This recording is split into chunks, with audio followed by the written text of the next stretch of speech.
What's up? It's Tom. Thanks for clicking on this video. What a great weekend the Twins had in Boston. Looking like an honest-to-goodness, competitive, complete baseball team that can finish off games for the most part.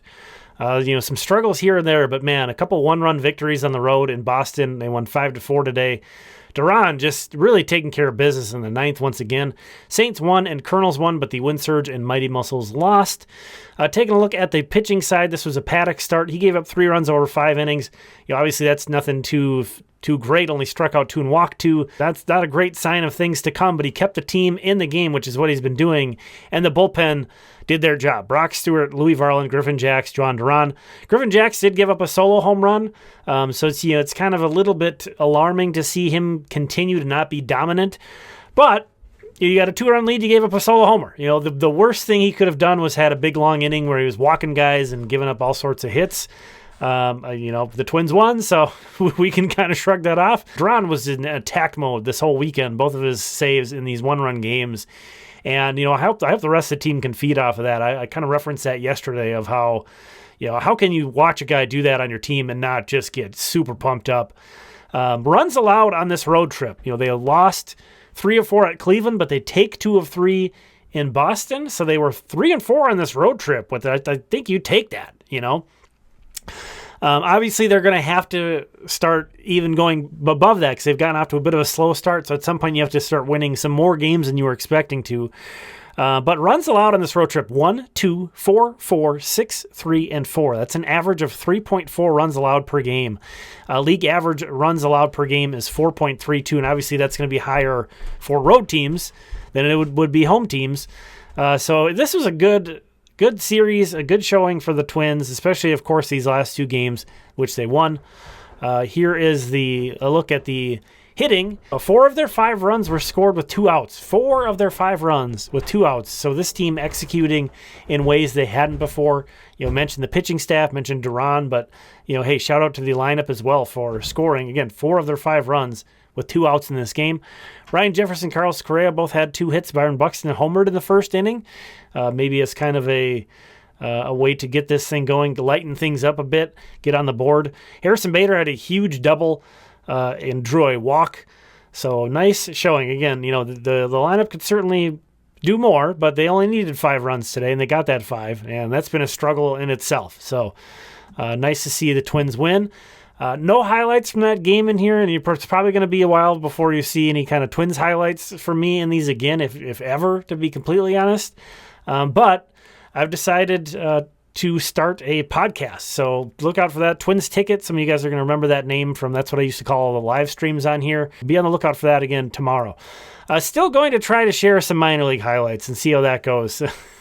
Here's Kaelen Culpepper of the Cedar Rapids Colonels blasting this breaking ball on a 2-strike, 2-out pitch out of the stadium. That was crushed. See Culpepper fired up there.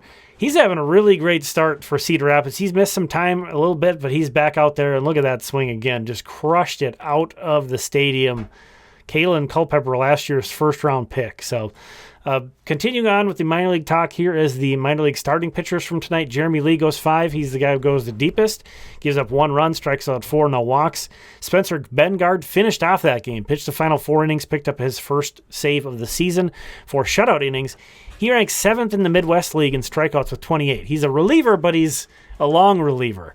Kind of similar to how the Saints are using Travis Adams. He's going multiple innings more often than not. So Jeremy Lee and Spencer Bengard, nice job on their part for the Colonels. Dylan Questad got beat up a little bit, and he committed 2 errors himself, so it didn't help his own cause. But he's been pitching good, and it's really encouraging to see 1 walk in 3 innings. This is a guy who had like as many walks as innings last year. That was really bad, and he's been throwing so many more strikes. It's really encouraging. Christian McLeod apparently got hit with a comebacker. I didn't go back and watch that one. I don't want to see it, to be completely honest. But stayed in this game, gave up a couple runs on 3 innings. Only 1 strikeout, though. Zebby, 7 hits, 2 walks, 2 runs, and 4 innings pitched, 5 strikeouts. So he's missing bats. He did give up a home run as well, giving up some contact. Took him 76 pitches to get through 4 innings. Remember, Zebby went all the way from A-ball to the majors last year. So this guy was really, it's hard to say he was rushed because he deserved that. And he's not a spring chicken exactly. He's not a super young prospect. But Zebby Probably still has some stuff to work out, still has some stuff to learn that he can be in AAA. It's kind of a luxury to have him in AAA and have that kind of an arm waiting in the wings. But he can also be learning there. It's kind of a best of both worlds situation right now for the Twins. On the hitting side, Will Holland, who recently returned from rehab assignment to the Saints, hit his first home run since returning to St. Paul. Rubel Cespedes had a multi-hit game. We saw Kaelen Culpepper hit that home run. He also had another hit and his fourth stolen base of the year. Miguel Barceno homered for Fort Myers. Royce Lewis played third base and was 1 for 5 with a run scored. He struck out twice. He's not been playing well, to be completely honest, but just gearing up. The important thing is he actually got work in. The Saints have been rained out so much. In addition to Culpepper, Kadeem Zhao, Nate Baez, and Jose Salas all had multi-hit games for Cedar Rapids. Kyle DeBarge stole his 14th base of the season already. And Jay Thomason for Fort Myers hit 2 doubles. He has a 989 OPS on the season, which ranks 5th in the Florida State League so far. That's Jay Thomason from last year's draft. So again, Twins win, Saints win, Colonels win, Surge and Muscles lose. Appreciate you watching this. Going to continue to try to do these, but maybe just in different ways. No Twins highlights. We'll see. I'm not trying to be definitive about that. What's definitive is I'm starting this podcast. You should be able to see it tomorrow. It will be available in some form here on YouTube, but it also should be in your favorite podcasting platform. Just kind of trying to, diversify my content. I want to wash my mouth out with soap. Just saying that just feels like such a grown-up word. I showed one pitch yesterday. And it got claimed. So I did show it over and over again because I was obsessed with that one pitch. But it was 4 seconds of game footage that I showed. And I can't do that. So, feeling like it makes sense to open up some other avenues. I've been writing a bit at Twins Daily as I've been sharing.